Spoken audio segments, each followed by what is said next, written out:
Guys, time ஒரு 10 o'clock ஆகுது. இந்த நேரத்தில் வீட்டில் உட்காந்து நான் என்ன பண்ணிட்டுருக்கேன்னு கேட்டிங்கன்னா, எனக்கு ஆஃப் டே தான். போயிட்டு எக்ஸாம் எழுதிட்டு வந்துடணும். என்னோடய ஃபேவரட் சப்ஜெக்ட் பார்த்திங்கன்னா இங்கிலீஷ் தான். பட் இன்னைக்கு தமிழ், நாளைக்கு தான் இங்கிலீஷு. ஸோ தமிழ் எக்ஸாம் தான். என்ன பிரச்சனைனா ஸ்பெல்லிங் மிஸ்டேக். அதான் இப்போது நம்ம watch inside my bag for exam ஒல்லியாக இருக்கிறத பார்த்தாலே உங்களுக்கு டவுட் வந்துருக்கும்.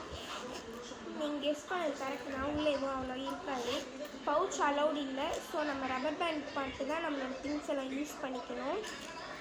அண்ட் தென் பார்த்தீங்கன்னா அவ்வளோதான். இந்த ஜிப் அவ்வளோதான். எக்ஸாம் பேட்சும் அலௌட் கிடையாது. நம்ம ஓப்பன் பண்ணி பார்த்துடலாம். ஃபர்ஸ்ட்டு ஒரு புக்லெட். இதோட கந்தல் இப்படி தான் இருக்கும். ஏன் அப்படின்னு பார்த்தீங்கன்னா, ஒரு வருஷமாக யூஸ் பண்ணுறேங்க. அதுவும் என்ன பண்ணுவோம், இந்த ஜிப்பில் இது மட்டும்தான் இருக்குது. படிக்க விட மாட்டாங்க. நான் சும்மா எடுத்து வச்சுப்பேன், வேனில் போகல படிக்கலாம் அப்படின்னு சொல்லிட்டு. அதுக்கப்புறம் ஒரு வாட்டர் பாட்டில். இதை நான் குடிக்கவே மாட்டேன், பட் இது நான் வச்சுக்கோங்க. Okay, bye guys. நெக்ஸ்ட் வீடியோவில் பார்க்கலாமா?